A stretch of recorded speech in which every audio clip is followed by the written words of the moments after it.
Welcome back, everyone, to the VS Code Insiders Podcast, your one-stop shop for your favorite code editor with the team behind it. Today with me, the one and only Julia Kasper. How's it going, Julia? I'm good. How are you, James? I am absolutely delightful. And yes, I am your host today, James Montemagno.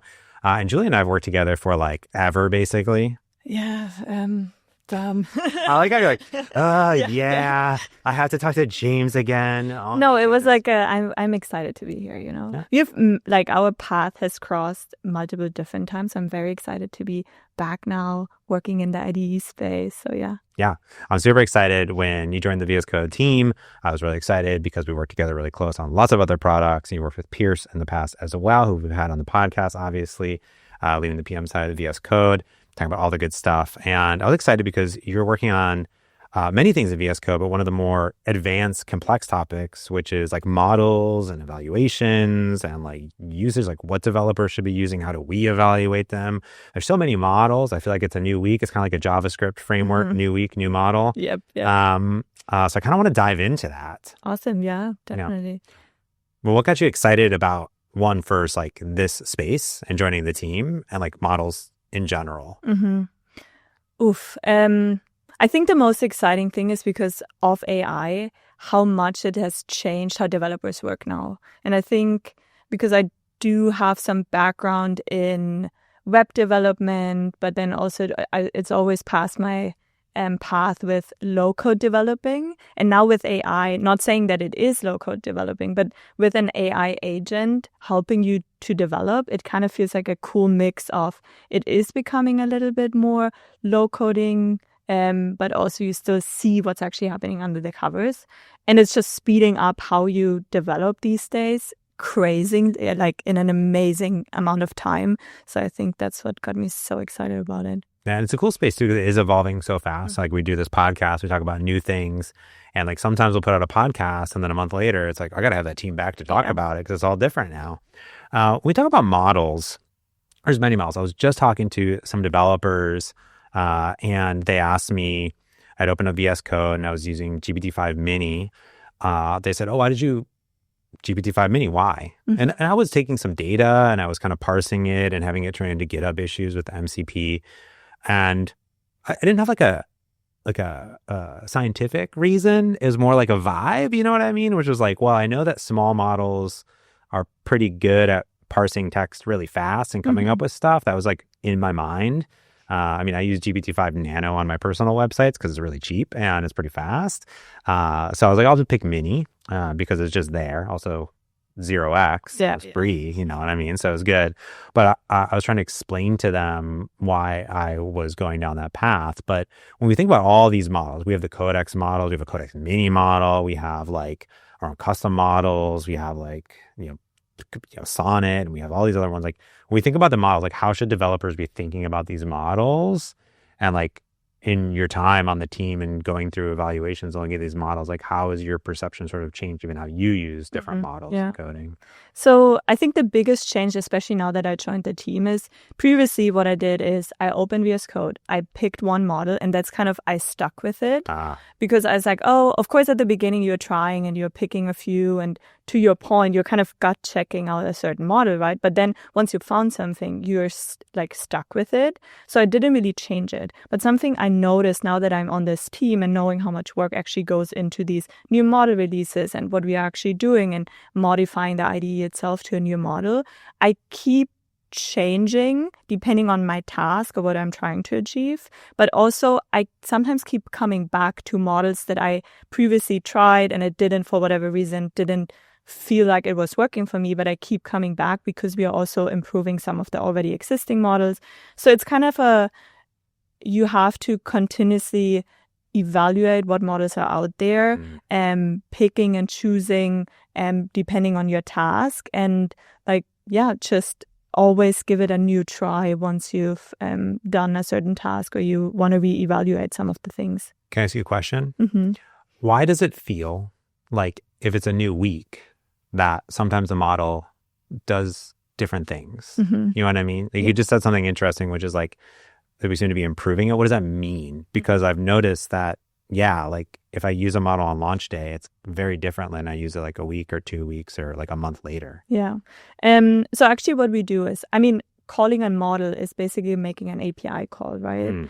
So what we do from the IDE perspective, from the client perspective, we are modifying the prompts that go before sending a request to the API endpoint. And these custom prompts, we are changing. So we are changing based on customer feedback. We are changing based on our offline evaluation. So we are continuously monitoring these model endpoints. And that's why sometimes it might feel different the week before or the week after, or when there is a new VS Code stable release. So we're actually actively looking and changing these custom prompts before it goes out for calling the API or the model endpoint. Because I feel like when Sonnet 4.5 came out, for example, it really wanted to document everything and it really wanted to create markdown files. And then all of a sudden it didn't. Yep. Was that us basically like changing things, or did also the model change? Like, does the model also rev as well? Yeah. So two things. We work very closely with our model partners. So we have like a constant back and forth. So we see things that they change, especially before a model launch. But then also once a model is launched, and once we have the checkpoint, we are making changes to the custom prompt. So it could be both. Sometimes it's the model provider themselves making some changes, or sometimes it's on the client side or the VS Code side that we keep making these custom prompts. I do have to say most of the time, once a model has been launched, we are the ones on client side making these changes, because most of the time the model providers are already working on their next model release, right? So that's what they are mostly then focusing on. But of course, they are always open and eager to hear and like learn, but more for the next model release overall. Got it. That makes sense. I have noticed, like, especially like in Foundry, like when I'm building things, I'll see like a revision date. So when we think about models, especially if you're infusing your apps with AI, you might like see a revision date of like when the last thing was. Does that have impact on the model, or is it like minimal, or is that just more like a refresh of content? Like, what does that mean when you see like these revision dates of the models? It could be a different checkpoint of the models that they are using. So something I noticed, because I've been working with our Microsoft in-house team, which are currently working on a fine-tuned model for VS Code as well. So what they usually do is they have a base model, they fine-tune it, and then they provide us a checkpoint. So it could be, for example, a different checkpoint that they are giving us access to, and we keep changing in the backend on which one to call. Or it could be an updated version of it as well. So it kind of, I guess, depends on what I'm not too familiar with Foundry and how it works there, but I could imagine it just being a new version or a new checkpoint overall. That's sort of the challenge, right? Is like there's a lot of different model providers, including ourselves, right? And as well, and that's out there with Microsoft AI team and other data teams and AI teams as well, and model teams, that there's some things that are sort of standardized, but then maybe what that checkpoint means might be different, right? Yeah. Let's talk about fine tuning. I hear it a lot about me fine-tuning my own model. Like I put a bunch of data in Foundry or something, and then I generate my own model on top of the foundational model so it knows about my data. But when it is fine-tuning a model, you said we're fine-tuning, there's a team at Microsoft fine-tuning a model. What does that actually mean? So one which is actually out there and available right now to Copilot individual users. So I always recommend trying and giving us feedback, but because we actually use that customer feedback to go back to our fine-tuning flow. So what this means is we use a base model in the Raptor Mini case, a GPT-5 Mini base model, and the team is fine-tuning it on. They have certain test cases. They use and see how, for example, VS Code is making certain tool calls. So they use all of this information to fine-tune a model and then have a checkpoint ready for us to then call this endpoint to call Raptor Mini in our use case. All of the details, some of them I'm a little bit hesitant to share. But that's it's been really fun and interesting to learn and see what the team has been doing, and also knowing that we are using that momentum to fine-tune some of the models that are out there. That's neat. So there's a lot of like different levers that the team basically has to keep improving, right? So there's that foundational model, which I think most developers are kind of used to. I'm picking Gemini 3 and GPT-5.1, Codex, Sonnet, whatever it may be, mini models. the system prompt is one, so that is tweaked and then rolled out all the time. There's kind of like the agent, like the plan agent and the agent and the edit agent. And then there's the actual model itself. So it's kind of like, here's the foundation, and then it's on top of it. And you're saying it's becoming more, I want to say aware, but more aware. Yeah, more trained. Trained. Yeah, so like I was saying, like if I put in my HR documents and fine tune a model, now we're saying we're fine tuning the models. I want to make sure I have the context right. We're fine tuning the model on like the developer workflow, right? Because models are just models, and some of them are maybe like Codex or Sonnet are like more trained towards coding activities, but they're not just like trained on like VS Code or the GitHub CLI, for example, right? So we're actually like doing work there, basically. Yeah. And the interesting thing is, which I also didn't realize before joining, is we are doing like or fine-tuning these models based on actual data, like on our offline evaluations that we are running. And we have these test cases that we are using. But we are also encountering, to our point at the beginning, sometimes you have a feeling, like a gut feeling, this isn't working for me, why is it not working for me? So actually, me and the team, we are going through Reddit posts, Twitter posts, or X posts, like all of this more empirical data we are also using to make sure that the model really is working for the developer flow, because it is part of the whole feedback loop and making some of these fine-tuned models better as well. That's really cool. So in VS Code today, there's some people should see it, I assume. It's Raptor Mini. Is there a reason it's called Raptor Mini? Is there a meaning behind the code name? I wish I had a fun, cool story, but it's a code name. Okay. And we wanted it to be part of the bird group. Oh, okay. So yeah, working with marketing, they wanted it to be mysterious, but part of like an animal. Background. I like it. I've been using like a dinosaur emoji, which I don't think is accurate, but I know, yeah, me too. I don't know why. I just it feels right in my heart. I was like, it's got a little, So this model, people are thinking about it. We have a lot of models to pick from, and you've worked really close with the team on Raptor Mini. How should developers think about this model specifically, maybe why they would test it out, or in what cases they should use it in general? Yeah, I like that question, because to like your point, I was saying, hey, be aware what model you pick for a certain task, right? So that's also one of the reasons why we named it Raptor Mini, because we already wanted to indicate, hey, this is actually a fine-tuned model on a mini series. So certain tasks might not be, if you try it, might not work for you in particular, right? So keep in mind it's mini. So the reason, or one of the things is it is optimized for speed. It is optimized for smaller tasks, things that are not as complex, where you might want to use any of the other models like Claude or whatever, like you feel like is a bigger model series, right? So usually, or what I've been using this one for is repetitive tasks.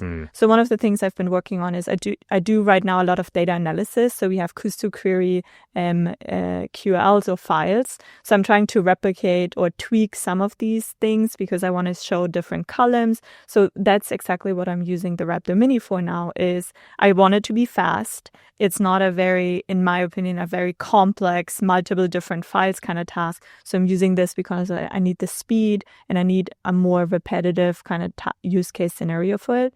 And it's also free. It's a serial multiplier, which is also, I think, compelling for people out there not wanting to use too much of their Copilot usage. So another pro point why to use it and why to test it. Yeah.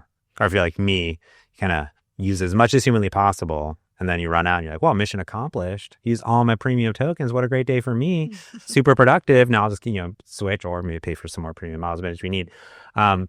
So that's really fascinating because, those like Sonnet and Codex are like really deep, like thinking and reasoning models, right? So they're, I like to think of them as like me going through like a field and just touching like all the branches and feeling like, they're out there exploring, they're on a journey through your source code, as you will. So he says more targeted, more focused on it, on the mini model.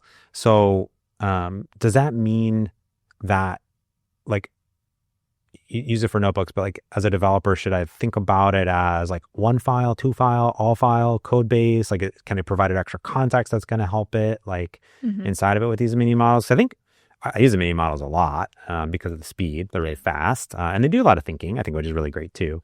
But how should folks kind of think about that? Like if they're like, oh, I have my code base, it's easy to just default to a model and not move it, right? Yeah. So should they think about it in different contexts, or what are some of the other scenarios that you're seeing like success in? Yeah. I don't think I would say it depends on how many files you have in your project, because that's not like mini models can be really good with having multiple different files. So I don't like to give like the advice of 5 files and then you should use a mini, right? It's more about I feel like developers have a good sense of how complex a certain task is, or maybe also how creative. I come from like a front-end development space. So usually, as an example, for a more front-end visualization kind of task where, to your point, oh, you're on the field, you're trying to figure out the space out there, you need a lot of thinking. That's why I usually go to some of the, me personally, Sonnet models, versus I wouldn't necessarily pick a mini one, but a mini one is good for,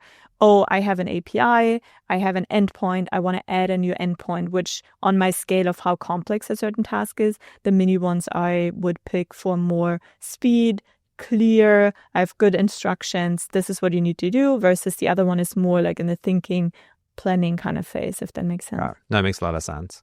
You talked about evaluations earlier, evals, and I've read a lot of articles and there's a lot of charts and graphs. I don't know anything what they mean or say, but we're always talking about evals in general, and you've been working with this team a lot and you've been going through a lot of evals. Like, what are model evals, and especially when it comes to coding and what we're doing, and how important are those, and like how much should developers pay attention to them?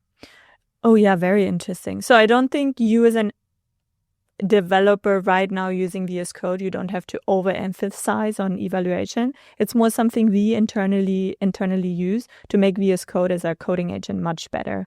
So there are two different types of evals. One, we consider online evaluations and offline evaluations. Online meaning we already have a model launched. We are looking for empirical data like posts, what do people say, how do we have certain metrics, like right now we have Sonnet 4.5 launch, like what's the on average the time to first token there, the time or token per user. So we are evaluating like live data with already launched models. Offline evaluation is something that also happens after a model launch, but is more typically happening before a model launch. Is we have a set of test cases, and these test cases are commonly developer scenarios, and we know we are getting a new model, and now we are running all of these test cases against against the new model. So there are, in terms of evals, so essentially we are evaluating how a model is doing in our environment in VS Code. Okay. And we have criteria like resolved rate. Did this test case get resolved? Yes and no, based on certain criteria that we have. And then we also look at total amount of tokens, time to first tokens. So kind of things that would indicate if a model is good or bad, or what the tool usage is as well. So we know how to change or update some of the text prompts that we are using in VS Code. It is, so previous, me talking about this, you might notice that we've actually done this in the past, but it was more like test cases, not so much like AI evaluation, because the interesting thing now with AI is previously test cases could be true or false. But now with AI, if you have a text prompt, it's not distinct anymore. It can be multiple different ways lead to the same results. So that's what makes it in a way creative or very abstract to figuring out when is something successful versus not. So that's been one of the challenging areas in the AI evaluation space so far. That's cool. I was thinking about like unit testing, like in the beginning when you were talking it, but it's more almost like a performance benchmark suite. I'm thinking about like my startup time, your time to first token, TTS, I think, or I think it is TF time to TTFT. TTFT? Time to first token. Yeah. Chris always saying, I don't know, these 4 little acronyms. So time to first token, all these other performance metrics, kind of like that benchmark suite. Like, so if you make tweaks to the model, to the prompts, you're able to reevaluate over and over and over again. And these are just happening all the time. Yeah. So there are a bunch of open source benchmark out there, like SweBench, which is a very commonly known like eval benchmark. And we do run this SweBench with it as well, which is 500 test cases based on a Python repository. And we do this and give feedback to some of the model providers as well. The challenge with this one is it's language biased, right? It's also, we see right now some of the models have actually used that data to train for a next model release. So it kind of feels like the model is cheating because it already knows what it needs to do. Yeah. So that's why we came up with like an in-house, and we call it vscbench, to our own test cases to make sure we are running these and we are getting insights into how a new model or some of the old models are already doing, because we are always tweaking and changing some of these text prompts there too. That makes sense too, because also like you said, and I think it's important, is it's not just how the model performs on a coding problem, it's also like how it interacts with the code editor, right? And what tools it's calling, and was it looking for MCP servers, or what's it doing, and how the things are working in general. This is super cool. I've learned a lot. Julia, I really appreciate the very short time that we've had here. How do people like get feedback on these models? Actually, I have no idea. I mean, you mentioned like Reddit and Twitter, but is there a better way? I mean, there's obviously like the models from the providers, but then also models from providers that are in, the code editor, but then also our models, right, that are inside the code editor as well. Like, what's the best way for people to give feedback? Because it's part of VS Code, but then also like not part of VS Code. Yeah. I mean, Reddit, definitely, it is a lot of work for us. I always recommend, because it's one of our metrics, we have a thumbs up, thumbs down in VS Code. So that is something we are tracking in the team, and we are looking for this as well. It's historically not being used as commonly as we would hope to, but always say, hey, if you're happy with something that works or not, thumbs up, thumbs down, we definitely are checking on it. And it is part of evaluating some of these things. I think these are the two things users can do to give us feedback on. And then we have, of course, metrics use it, yeah. Use it, test it, and repick some of the models that you might have dismissed in the past, but go back and see if it has changed and what you're thinking about it now. That's cool. I do one thing that's really nifty is like just creating reusable prompts. You can just put the model in there, and you can actually you could duplicate them, or you could just like go ahead and do it like over and over and over again, and just like see what it does and undo, and like you go through it and like try different ones. I've done that a lot. That's actually evals in a way, right? Like imagine if you're creating your own text prompt file and you're doing this and you're picking 5 different models and you always run it. You're in a way creating your own eval system. You could do a lot of fun things like measuring some of the total tokens that are being used or stuff. But cool. That's like the very manual way of doing evals. We of course have a system behind it. We run these very often. Via vscbench, we started off with running every 2 hours. Now we have like nightly runs, which are a little bit more stable, and we check on all of the outcomes to see if something failed or if some of the new VS Code stable release is like doing something very weird. So we are using it overall to not just model performance, but overall VS Code health as well. That's really cool. That's amazing. Well, Julia, thank you so much for coming on and talking about this. I really appreciate it.